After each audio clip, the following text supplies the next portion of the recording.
morning of February 9th, 2017 was a Thursday. Quiet. Cold. The kind of Ohio winter morning where the ground is hard and the sky has that flat, gray quality that makes everything look like a photograph taken just before something goes wrong. A passerby was walking near the entrance to Scioto Grove Metro Park in Grove City, a suburb about 10 miles southwest of Columbus, when they noticed something in the grass. It was a person, a young woman, lying in an open field, naked. Still, they called 911, and when Grove City police arrived and knelt down beside her, they could see she had been shot twice in the head. She had no ID, no clothes, no phone, nothing that would immediately tell them who she was or where she had come from. What they had was a young woman, barely out of her teens, who had been left in a field like she was nothing. It would take investigators less than 2 days to put a name to her face, build a case, and arrest the man who killed her. But what that arrest revealed, what it exposed about a system that should have seen this coming and did nothing, that's the part of this story that doesn't end. This is the story of Reagan Tokes. Reagan Delaney Tokes grew up in Maumee, Ohio, in a part of the state most people outside Ohio couldn't point to on a map. Small town Midwest. The kind of place where you know your neighbors and Friday nights smell like football fields. Her parents, Toby Tokes and Lisa McCrary Tokes, raised her there with her younger sister, Mackenzie. And by all accounts, Reagan was the kind of kid who made being a good person look effortless. She graduated from Anthony Wayne High School with a 4.5 GPA. She played varsity lacrosse. She played varsity tennis.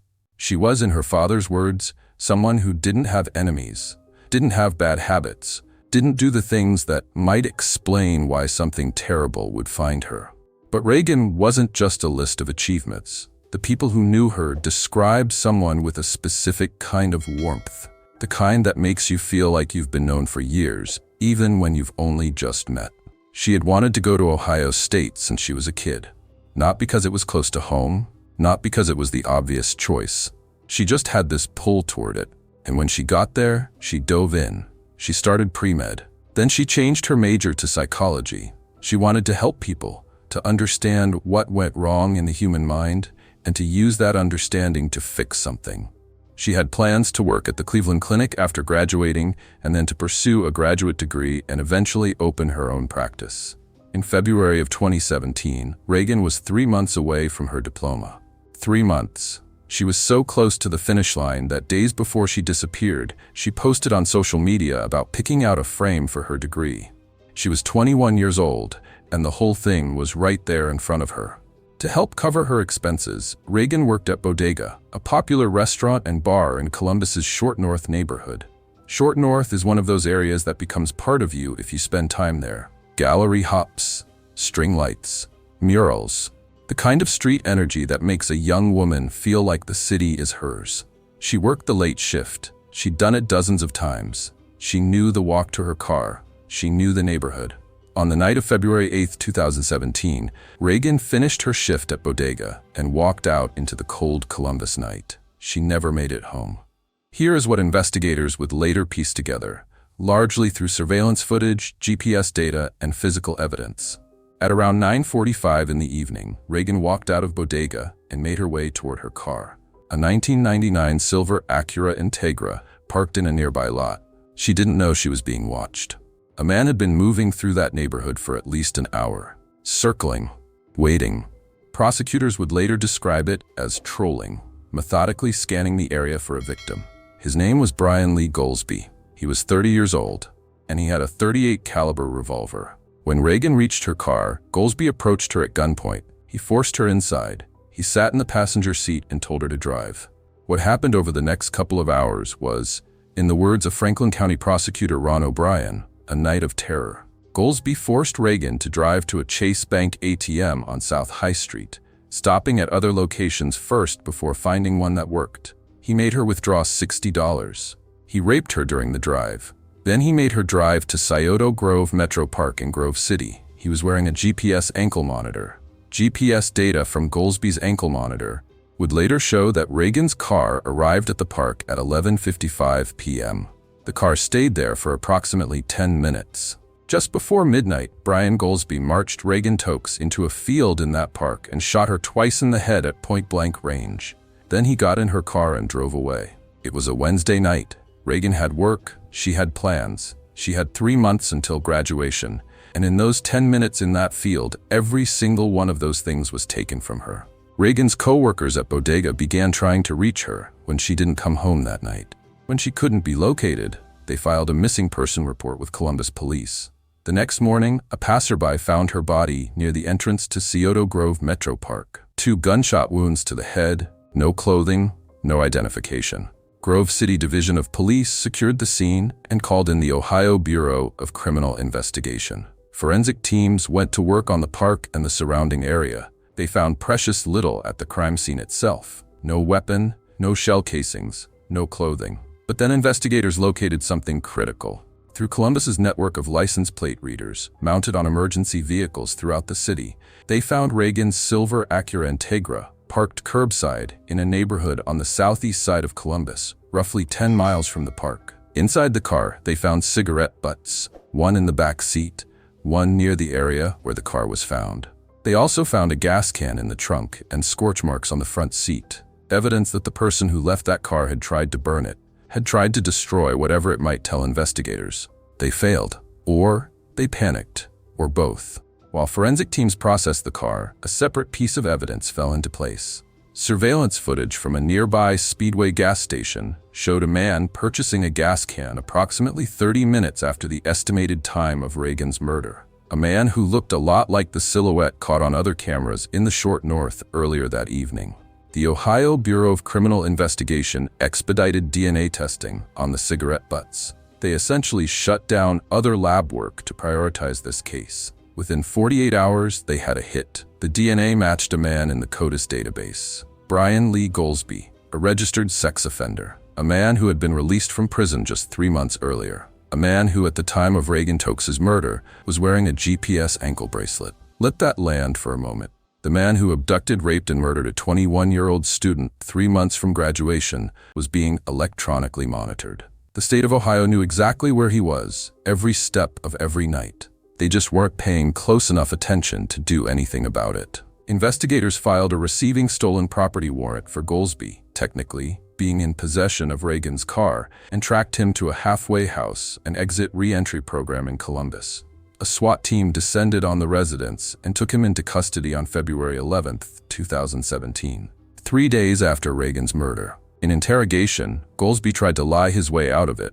He admitted he had approached Reagan when she got into her car. He said he robbed her, but when it came to the rape and the murder, he told investigators that was someone else, a man named TJ. TJ did that, Goldsby said, not him. Investigators looked hard at TJ. They found nothing because there was nothing to find. Then from jail, Goldsby made a phone call to the mother of his child, and in that call he confessed. Later, during the penalty phase of his trial, Goldsby would drop the story entirely. He stood in a Franklin County courtroom and told the jury, plainly, in his own words, that TJ wasn't real. He made TJ up, and then he apologized to the Tokes family. But by then, prosecutors already had him. Video surveillance, GPS data placing him at every location that night, DNA from the rape kit, gunshot residue on his sweatshirt, the murder weapon itself, a .38 caliber revolver that Goldsby eventually led investigators to, hidden in a sewer. The case against him was, as prosecutors put it, overwhelming. This is where the story becomes something more than a murder case. Brian Lee Goldsby was born on January 26, 1988. He had a brutal childhood. Born to a teenage mother, removed from his home 4 times before he was 14, placed into foster care, abused. His defense attorneys would later argue that Goldsby himself was sexually assaulted by a neighbor at age 12, that he was sent to a boys' ranch for sex offender treatment, that the Department of Youth Services had him in their system through his early 20s. Whatever weight you give to that history, this is what followed. In May of 2011, Goldsby pleaded guilty in Franklin County Common Pleas Court to aggravated robbery and attempted rape. His original charges were more serious. He had kidnapped a pregnant woman and her child and raped the woman, forcing her to drive to multiple ATMs to withdraw money. The victim, fearing for her family's safety, declined to fully testify. The charges were reduced. He received a 6-year sentence. During those 6 years, Goldsby accumulated more than 50 documented infractions across 5 different Ohio prisons. Fights, theft, violations of institutional rules, dozens of incidents that painted a portrait of someone who did not rehabilitate did not stabilize, and, critically, did not become less dangerous.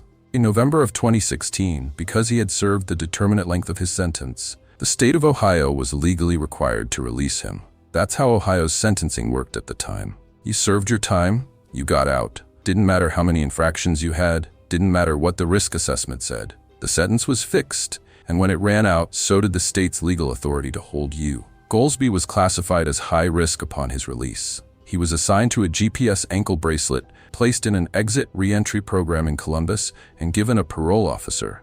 His parole officer, Ryan Hendricks, was responsible for approximately 90 to 100 offenders at any given time. 90 to 100 people. Each one a case. Each one a set of rules to monitor and enforce. In December 2016, just a month after Goldsby's release, his parole officer sanctioned him for not living in a state-approved residence. Then later that same month, Goldsby violated GPS monitoring rules by letting his ankle bracelet battery die, a known tactic for evading location tracking. In January 2017, he was flagged again for not living at a state-approved address. 3 violations. The third triggered a mandatory hearing, a formal review that could have resulted in Goldsby being returned to prison. Under the rules, that hearing was to be scheduled within 2 to 4 weeks. It was set for no later than February 23, 2017. On February 6th, 2 days before Reagan's murder, there was another GPS flag on Goldsby's file, a lost signal. Investigators would later determine it was likely the ankle bracelet battery dying again. On February 8th, Goldsby was moving through the short north with a gun, looking for a victim. On February 23rd, the day of the hearing that might have sent him back to prison, Reagan Tokes had already been buried for 9 days. And then there were the robberies. This part is important, and it's important that you understand it clearly. In the weeks between Goldsby's third parole violation and Reagan's murder, he committed 6 violent armed robberies in Columbus. 6. January 24th, he robbed a woman of $3 at knife point. January 27th, he robbed a woman of some gift cards. February 1st, he robbed a man and took $20. February 2nd, he abducted a man, forced him to drive to an ATM at gunpoint, and robbed him of $500. The exact same pattern he would use with Reagan 1 week later. February 6th, he pistol-whipped a woman and took $38. February 7th, he robbed a woman, taking her purse and bag. 6 robberies, some of them reported, none of them connected back to Goldsby before the murder. GPS data, data that existed, data that was being collected by the ankle bracelet on his leg, later showed Goldsby at or near the scenes of each of those crimes. The data was there, the technology was there. The system wasn't built to read it in real time, and no one was reading it closely enough to catch what was happening. On February 8th, he killed Reagan Tokes. Brian Goldsby's trial began in March of 2018, just over a year after Reagan's murder. Reagan's parents, Toby Tokes and Lisa McCurry Tokes, were there every day. They sat in that courtroom and watched. The prosecution's case was airtight. GPS data, DNA from the rape kit, gunshot residue, video surveillance, the recovered murder weapon, and Goldsby's own confession to the mother of his child. Franklin County Prosecutor Ron O'Brien told the jury what February 8, 2017 was.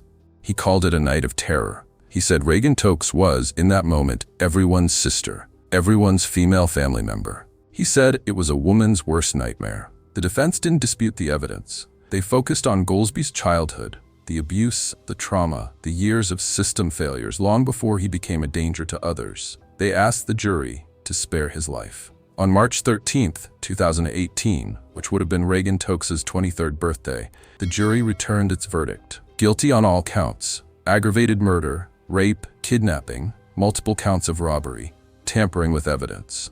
Reagan's mother, Lisa McCurry Tokes, addressed the court before sentencing. Her words were measured and devastating in equal proportion. She said the verdict didn't bring her daughter back. She said it didn't erase the night of terror Reagan had to endure. She said it didn't erase the graphic details and images burned into her family's minds. She said the terror and pain that she endured that night at the hands of evil, she deserved better, and our loss and pain will never get better. When the jury deliberated on whether to recommend death or life in prison, they deadlocked. 4 voted for death, 8 voted for life. On March 21, 2018, Judge Mark Serratt sentenced Brian Goldsby to life in prison without the possibility of parole. Before he read the sentence, Judge Serratt said something that's worth holding on to. He looked at Goldsby and he said, Reagan did nothing wrong whatsoever, and yet she forfeited her life because of your background. You get spared because of your background, and yet she forfeited her life. Thanks for watching. If you're interested in real investigations, shocking cases, and justice served, please subscribe, leave a comment, and join us as we explore more true crime stories.